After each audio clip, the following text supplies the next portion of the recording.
नमस्कार बच्चों, कक्षा 7वीं 8वीं 9वीं 10वीं का आज के इस लेक्चर में हार्दिक स्वागत है। उम्मीद करती हूँ कि आप सभी अपने परिवार के साथ सकुशल पूर्वक होंगे, स्वस्थ होंगे और अपने माता पिता की आज्ञाओं का पालन करते होंगे। आपके माता पिता को भी मेरा सादर नमस्कार। पिछले लेक्चर में हमने देखा था शब्द संपदा के कुछ मुद्दों को। आज हम देखेंगे कि शब्द संपदा के अंतर्गत और क्या क्या आता है, जिसमें हमने बताया था शुरू में कि उपसर्ग, प्रत्यय, कृदंत, तद्धति। आज हम इस लेक्चर में उपसर्ग क्या है, प्रत्यय कहाँ पर क्या किस ढंग से हम उसका प्रयोग करते हैं या किसे कहते हैं, और कृदंत का प्रयोग कैसे करते हैं और उसमें तद्धति क्या होती है, इसके बारे में हम जानकारी प्राप्त करेंगे। ध्यान पूर्वक सुनेंगे आप। आइए सबसे पहले हम शुरू करते हैं उपसर्ग को। उपसर्ग जो कि हम जिसे अंग्रेजी में कहते हैं प्रीफिक्स। उपसर्ग का मतलब होता है कि जो शब्द दिया जाए उस शब्द के पहले उपसर्ग का प्रयोग होता है। मतलब जो भी शब्द, मूल शब्द दिया जाए उसके पहले हम उपसर्ग का प्रयोग जब करते हैं तो उस शब्द का अर्थ बदल जाता है। यह उपसर्ग की खास विशेषता है कि अगर हम इसका प्रयोग जब करते हैं शब्दों के साथ तो उसका अर्थ जो है, उसके अर्थ में परिवर्तन आ जाता है, उसका अर्थ परिवर्तित हो जाता है। मतलब अर्थ में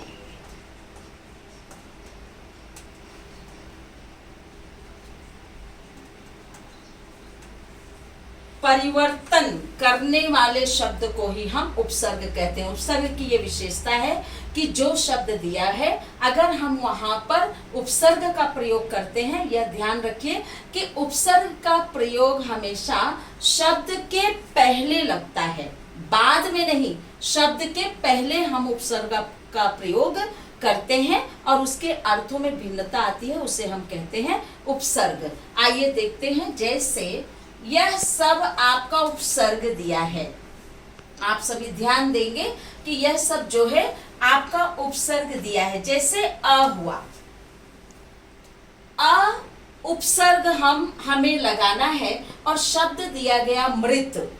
तो मृत शब्द जो है इसका मतलब मरण, निधन, मृत्यु हो जाना।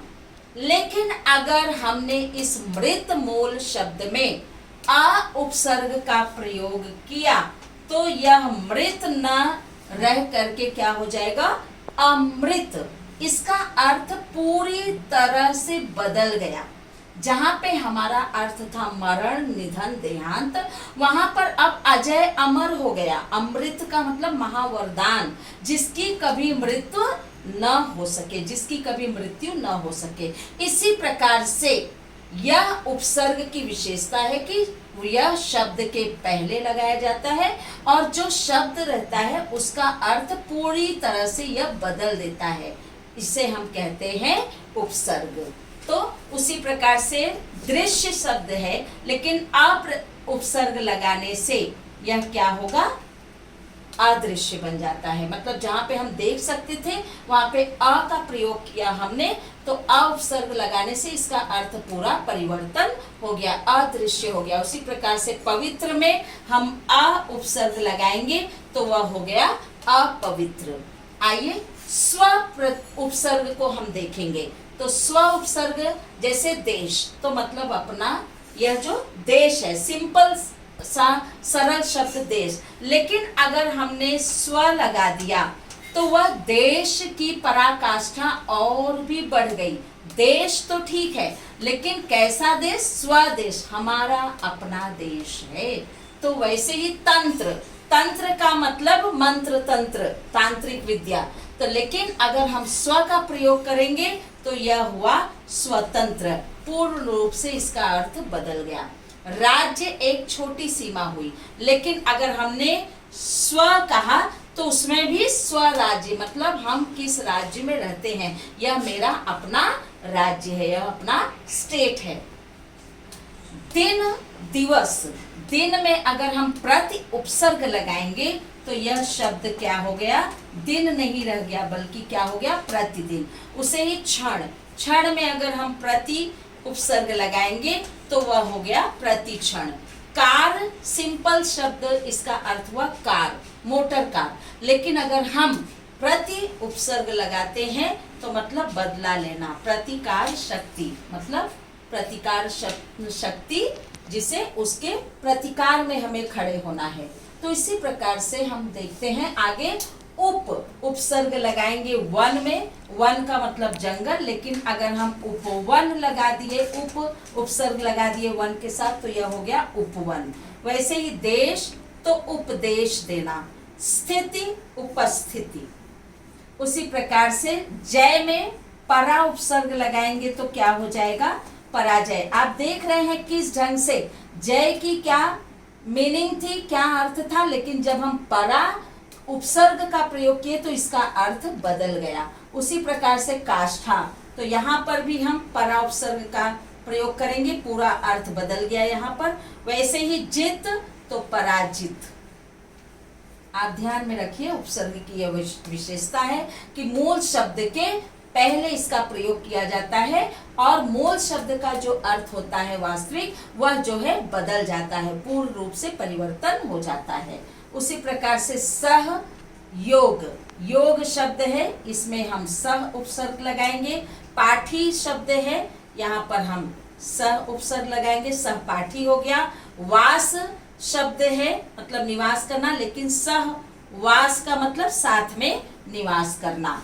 उसी प्रकार से अगर हम पढ़ शब्द है, लेकिन यहाँ पर अगर हम देखें कि सु का प्रयोग किए और या फिर अगर हम सु का प्रयोग के साथ अगर हम अन उपसर्ग लगाते हैं, आप देखिए यहाँ पे सु उपसर्ग है तो हम यहाँ पे कोई और उपसर्ग का प्रयोग करेंगे अन, तो पढ़ का शब्द पढ़ना, लेकिन अगर हम अन उपसर्ग लगाते हैं तो पढ़ का मतलब एकदम बदल जाएगा, यह क्या हो गया, अनपढ़ हो गया। उसी प्रकार से देखा में अनदेखा, चाहा में अनचाहा।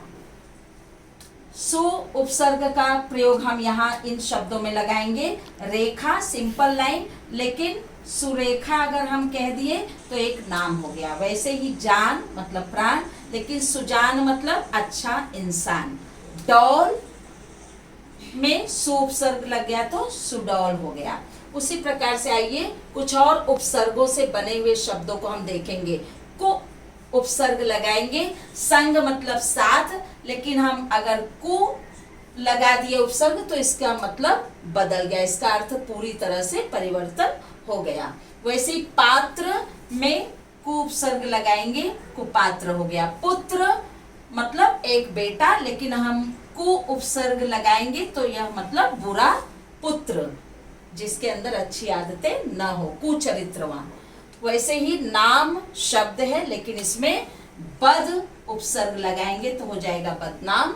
वैसे ही तमीज मतलब अच्छी तमीज, सलीका, तो उसमें हम अगर बद उपसर्ग का प्रयोग करेंगे तो बदतमीज हो जाएगा। वैसे ही काम शब्द है, अगर हम इसमें ना उपसर्ग लगाएंगे तो यह हो जाएगा नाकाम। वैसे ही खुश शब्द है तो इसमें ना उपसर्ग लगाएंगे तो वह शब्द हो गया नाखुश। वैसे ही नि, डर एक शब्द है मतलब भय, लेकिन अगर हम नी का उपसर्ग लगाते हैं, नी उपसर्ग को, तो यह हो जाएगा निडर, मतलब पूरी तरह से इसका अर्थ बदल गया।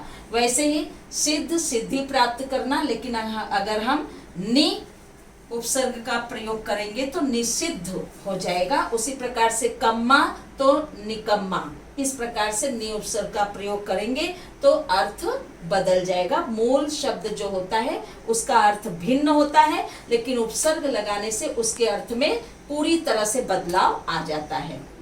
वैसे ही जन्म, जन्म का मतलब जन्म लेना, पैदा होना, लेकिन अगर हमने आ लिख दिया तो आ जन्म मतलब मरण पर्यंत तक। वैसे ही जीवन आजीवन।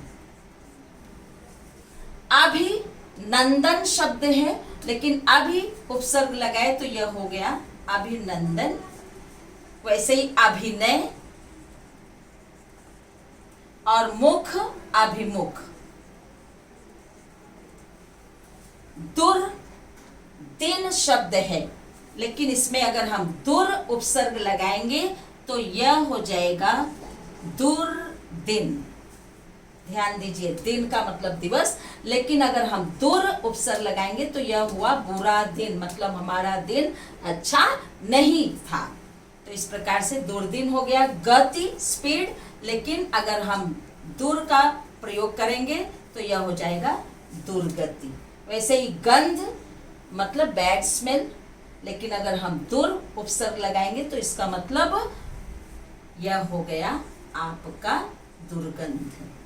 तो इस प्रकार से आपने देखा जहां जहां पर उपसर्ग का प्रयोग हुआ है मूल शब्द का अर्थ बदल गया है। तो उपसर्ग की यह परिभाषा हुई कि हमें इसे शब्द के आदि में लगाना चाहिए और प्रारंभ में, शब्द के प्रारंभ में लगाना चाहिए, और उपसर्ग जो है उस मूल शब्द का अर्थ पूरी तरह से बदल देता है, उसे हम कहते हैं उपसर्ग। अब आइए देखते हैं हम प्रत्यय के बारे में। चलिए अब हम प्रत्यय की तरफ देखेंगे, जिसे हम सफिक्स कहते हैं। प्रत्यय की सबसे बड़ी परिभाषा यह है, प्रत्यय का अर्थ है कि सफिक्स का जो प्रयोग हम करते हैं मूल शब्द के बाद करते हैं, अंत में करते हैं। उपसर्ग में हमने देखा मूल शब्द के प्रारंभ में करते हैं उसका प्रयोग उपसर्ग का, और प्रत्यय का प्रयोग हम मूल शब्द के बाद करते हैं। आइए देखते हैं कि मूल शब्द क्या है। पहले जैसे शब्द है लड़ना, कमाना, इसमें आई प्रत्यय का प्रयोग करेंगे तो लड़ना का शब्द हो जाएगा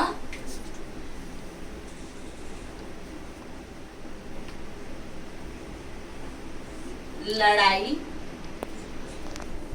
कमाना शब्द में आई प्रत्यय होगा तो कमाई। अब उसी प्रकार से ऊंचा में भी अगर हम लगाएं तो ऊंचाई। इसको आप ध्यान में रखिए कि प्रत्यय का भी काम वही होता है कि यह अर्थ में थोड़ा सा परिवर्तन ला दे, थोड़ा सा अर्थ जो है इसमें बदल जाता है, अर्थ की महत्ता बदल जाती है और बढ़ जाती है।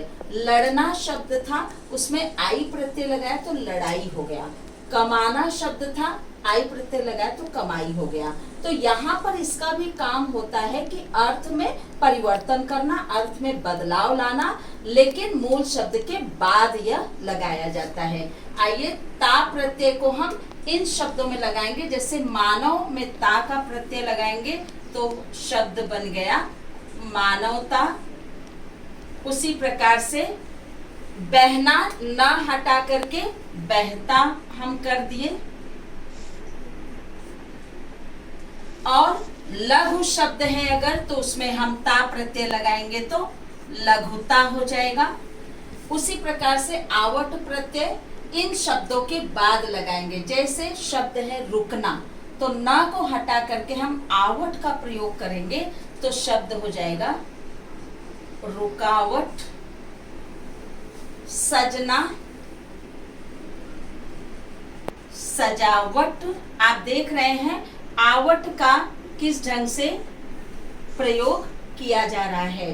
रूप का आ, इसमें उच्चारण खुद ही आ रहा है इसलिए आवट। तो रुकना का हुआ रुकावट, सजना का हुआ सजावट। देना होना, हार का प्रत्यय का इस्तेमाल करेंगे तो यह होगा देनहार और होनहार। उसी प्रकार से पन प्रत्यय हम देखेंगे शब्दों के बाद लगाएंगे। बच्चा में अगर पन लगाएंगे तो बच्चापन नहीं लिखना है, हम क्या लिखेंगे इसे बचपन। उसी प्रकार से लड़का में आ की मात्रा निकाल करके पन प्रत्यय लगाएंगे तो यह हो जाएगा लड़प्पन।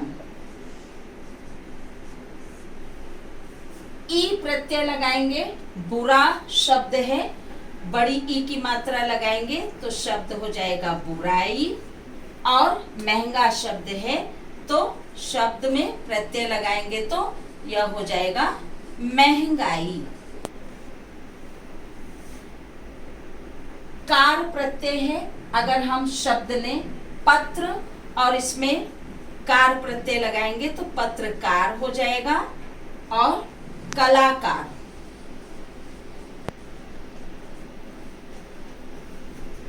अक्ल और जरूरत, मंद प्रत्यय लगाएंगे तो आप सही सोच रहे हैं, अक्ल का हो जाएगा अक्लमंद, जरूरत का हो जाएगा जरूरतमंद। आइए अब चलते हैं, वान प्रत्यय देखेंगे कि वान का प्रयोग अगर लगाएंगे शब्दों में तो उसका किस प्रकार से परिवर्तन हो जाता है। बाघ का बाघ शब्द है, लेकिन अगर हम वान प्रत्यय लगाएंगे तो यह हो जाएगा बागवान। और गाड़ी शब्द है तो गाड़ी का अर्थ केवल गाड़ी होता है, लेकिन अगर हम वान प्रत्यय लगाएंगे तो यह हो जाएगा गाड़ीवान, मतलब गाड़ी चलाने वाला। लुक प्रत्यय, ल पर छोटे ऊ की मात्रा। दया शब्द है, दया में लू प्रत्यय लगाएंगे तो यह हो गया दयालु, इसकी विशेषता बढ़ गई। उसी प्रकार कृपा शब्द है, लेकिन उसमें लू का प्रयोग करेंगे तो उसकी विशेषता और भी प्रत्यय शब्द बढ़ा देता है और कह देता है कृपालु। तो इस प्रकार से आपने देखा कि प्रत्यय का प्रयोग हर समय शब्दों के अंत में होता है। कहीं भी आप देखिए उसमें भी वह अर्थ बदल दे रहा है, और अर्थ बदलने वाले शब्दों को और शब्दों के बाद लगाने वाले प्रत्ययों को हम क्या कहते हैं, प्रत्यय सफिक्स। तो इस प्रकार से हमने देखा उपसर्ग और प्रत्यय। आइए चलते हैं कृदंत और तद्धित की तरफ। आइए देखते हैं हम कृदंत। कृदंत किसे कहते हैं? सबसे पहले तो यह समझ लीजिए, जिसे हम कहते हैं प्राइमरी सफिक्स। यह एक प्रकार का सफिक्स ही है जिसे हम प्रत्यय कहते हैं। तो प्रत्यय के दो पार्ट्स होते हैं, वो प्रत्यय जो शब्दों के बाद लगाया जाता है। तो सब जब वो प्रत्यय के दो पार्ट्स होते हैं, जिसमें से पहला पार्ट कृदंत होता है और दूसरा जो है तद्धति होता है, लेकिन वह शब्दों के बाद ही लगाया जाता है। तो कृदंत को हम क्या कहते हैं? Primary suffix. जहां पर, अब आप केवल पहले उदाहरण से समझिए, फिर आपको अच्छे से समझ में आ जाएगा कि कृदंत किसे कहते हैं। तो कृदंत प्रत्यय और तद्धति प्रत्यय के बारे में हम पढ़ रहे हैं। हमें ध्यान रखना है कि हम हर समय प्रत्यय के बारे में ही सोचेंगे जब हम कृदंत या तद्धति पढ़ रहे हैं। अब आप ध्यान दीजिए, जैसे शब्द दिया है कि पालना, हमने प्रत्यय में कहा था आपसे कि हार का प्रत्यय लगाने से वह पालनहार हो जाता है। तो उसी प्रकार से पालना और देना में हार का प्रत्यय लगाएंगे तो फिर से यह क्या हो जाएगा? पालनहार। उसी प्रकार से देना का देनहार। आलू प्रत्यय है, आलू झगड़ा शब्द है, और झगड़ा में हम अगर आलू प्रत्यय लगाएंगे तो यह हो जाएगा झगड़ालू। उसी प्रकार से पालना शब्द है, लिखना शब्द है, इसमें क प्रत्यय लगाएंगे तो यह हो जाएगा पालना का पालक और लिखना का लेखक। अब आप ध्यान दीजिए, ध्यान देने वाली यह बात है कि कृदंत, आप यही सोच रहे होंगे कि प्रत्यय लगा करके तो हमने शब्द पढ़ चुके, हम सभी शब्द पढ़ चुके हैं, लेकिन यहाँ पर यह कृदंत भी प्रत्यय है। ध्यान देने वाली यह बात है कि कृदंत हमेशा सदैव हमें क्रिया का बोध कराती है, क्रिया के करने का बोध कराती है। इसको ध्यान में रखिए।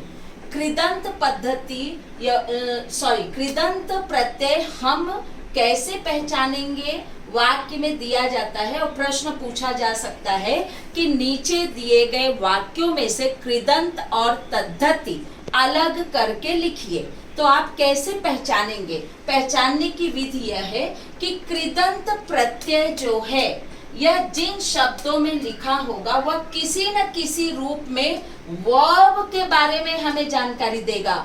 वर्ब्स मतलब क्रिया के बारे में। तो ध्यान रखिए, कृदंत प्रत्यय हर समय क्रिया का बोध कराता है, क्रिया का ज्ञान कराता है। जैसे पालन, हमने पालना लिखा, हार प्रत्यय लगाया, और पालनहार मतलब वह हमारा पालनहार अर्थात ईश्वर है। उसी प्रकार जो देता है उसे देनहार कहते हैं। उसी प्रकार झगड़ा, लेकिन हम आलू प्रत्यय लगाए तो झगड़ालू, यह एक क्रिया लगा करके, क्रिया में प्रत्यय लगा करके उस व्यक्ति की विशेषता बताई जा रही है कि वह झगड़ालू किस्म का व्यक्ति है। उसी प्रकार से पालक, लेखक, तो आप हर जगह देख रहे हैं कि ये सब क्रियाएं हैं। तो क्रियाओं में जो प्रत्यय लगाया जाता है उसे हम कहते हैं कृदंत प्रत्यय। आइए आगे बढ़ते हैं। आवना डरना शब्द है, और सुहाना, आवना अगर लगाएंगे तो यह हो गया डरावना और सुहावना।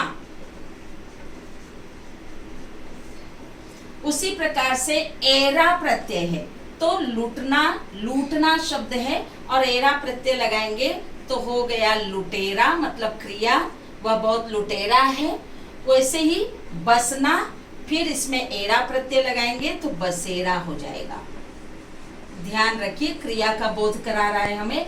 पढ़ना और उठना या उड़ना, तो पढ़ना में अगर हम आकू प्रत्यय लगाएंगे तो हो गया बहुत बड़ा पढ़ाकू है, और वैसे ही उड़ना में उड़ाकू हो गया।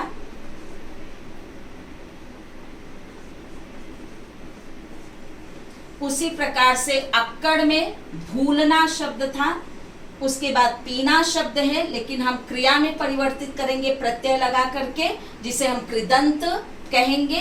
तो अक्कड़ अगर हम लगाए तो यह हो जाएगा भूलना का भुलक्कड़, और पीना का पियक्कड़। उसी प्रकार से देखना, पछताना, आवा प्रत्यय लगाना होगा, तो देखना का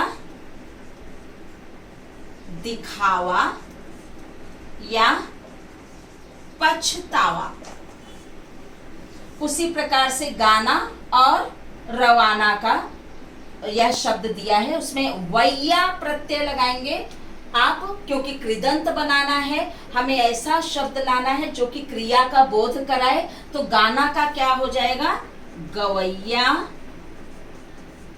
और रवाना का क्या हो जाएगा रवैया। उसी प्रकार से ता प्रत्यय लगाएंगे इन शब्दों में, डूबना और चलना, तो क्या हो जाएगा डूबना का डूबता और चलना का चलता। तो आप इन शब्दों में देख रहे हैं क्रिया का बोध किया जा रहा है, और क्रिया का बोध हो रहा है हमें। केवल वर्ब्स का जो ज्ञान कराए, क्रियाओं के बारे में जो हमें जानकारी दे, उसे हम कहते हैं कृदंत प्रत्यय। आइए अब हम चलते हैं तद्धित प्रत्यय के तरफ। आइए अब हम तद्धति प्रत्यय के बारे में जानेंगे। कृदंत के बारे में हमने सुना भी। तद्धति प्रत्यय मीन्स नॉमिनल सफिक्स, मतलब ऐसा प्रत्यय जो शब्दों के बाद लगाया जाए, और शब्दों के बाद तो लगाया जाए उसका अर्थ परिवर्तन होगा ही, लेकिन तद्धति की विशेषता है कि यह ज्यादा से ज्यादा संज्ञा, सर्वनाम और विशेषण, इन शब्दों के बाद लगाया जाता है, उसे हम कहते हैं तद्धति प्रत्यय। तो जब आपको पहचानने के लिए भी आए तो उन शब्दों को आप खोजेंगे, उसकी जानकारी पहले लेंगे जो कि संज्ञा, सर्वनाम और विशेषण से रिलेटेड हो, उससे संबंधित हो। तो उन शब्दों में जब प्रत्यय लगा रहता है तो उसे हम कहते हैं तद्धति शब्द। तो आइए तद्धति प्रत्यय लगा करके हम कैसे बनाएंगे शब्दों को, उसको देखेंगे। जैसे प्रत्यय दिया है चोर, ई बड़ी ई की मात्रा, शब्द है चोर, तो हम उसे बनाएंगे ई प्रत्यय लगाकर चोरी। खेत शब्द है तो खेती, माला शब्द है तो माली। उसी प्रकार से आई प्रत्यय लगाएंगे। देखिए आप, चोर जो है यह संज्ञा है, संज्ञा सर्वनाम और विशेषण में लगाए गए प्रत्यय को हम कहते हैं तद्धति प्रत्यय।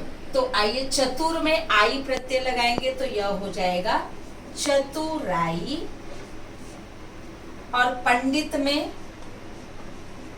पंडिताई। उसी प्रकार से मीठा में मिठाई। कार प्रत्यय लगाएंगे हम, जय में जयकार हो जाएगा। उसी प्रकार से अहम में तो अहंकार शब्द हो जाएगा, और उसी प्रकार से तिरस्कार बना देंगे तिरस में लगा करके, तिरस्कार। पन प्रत्यय लगाएंगे आप, गंवार का हो जाएगा गंवारपन।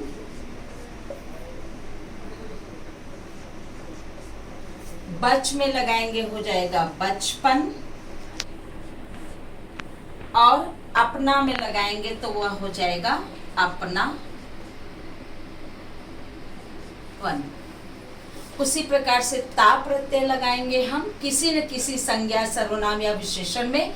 जैसे कोमल में ता प्रत्यय लगाएंगे तो हो जाएगा कोमलता। उसी प्रकार से दयालुता और शत्रुता।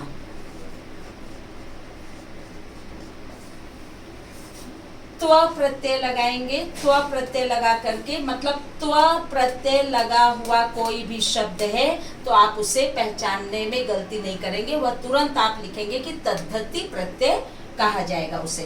तो कवि शब्द है उसमें त्व प्रत्यय लगाएंगे कवित्व। मह शब्द है तो उसमें महत्व। नेत्री शब्द है तो नेतृत्व। उसी प्रकार से ईय प्रत्यय लगाएंगे आप। राजक शब्द है तो यह हो जाएगा राजकीय। भारत शब्द है तो यह हो जाएगा भारतीय, और स्वर्ग शब्द है तो यह हो जाएगा स्वर्गीय। आइए पा प्रत्यय लगा करके तद्धति शब्द बनाएंगे। बूढ़ा और मोटा शब्द है तो इसे हम तद्धति, जो कि संज्ञा सर्वनाम और विशेषण से रिलेटेड संबंधित शब्द है। बूढ़ा में पा लगाएंगे तो यह क्या हो जाएगा? जी हाँ, एकदम सही आप पहचान रहे हैं, बुढ़ापा हो जाएगा। मोटा का क्या हो जाएगा? मोटापा हो जाएगा। री प्रत्यय लगाएंगे हम, ध्यान रखिए, री प्रत्यय हम जब लगाएंगे तो क्या हो जाएगा? जैसे कोठा शब्द है तो यह कोठरी हो जाएगा। छत शब्द है तो यह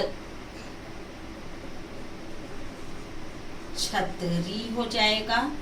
बांस शब्द है तो यह बांसुरी हो जाएगा, ध्यान रखिए। और मंद प्रत्यय लगाएंगे तो अक्ल और दौलत, इससे तो आप बहुत ही फेमस हो गए हैं, बहुत ही आपका पसंदीदा शब्द हो गया है ये मंद प्रत्यय लगाने से। तो अक्ल का क्या हो जाएगा? जी हाँ, एकदम सही पहचाना आप लोगों ने, अक्ल मंद हो जाएगा। और दौलत का क्या हो जाएगा? दौलत मंद। तो इसलिए आपको ये लगता रहा होगा कि कृदंत और तद्धति बहुत ही कठिन विषय है, ऐसा कुछ नहीं है।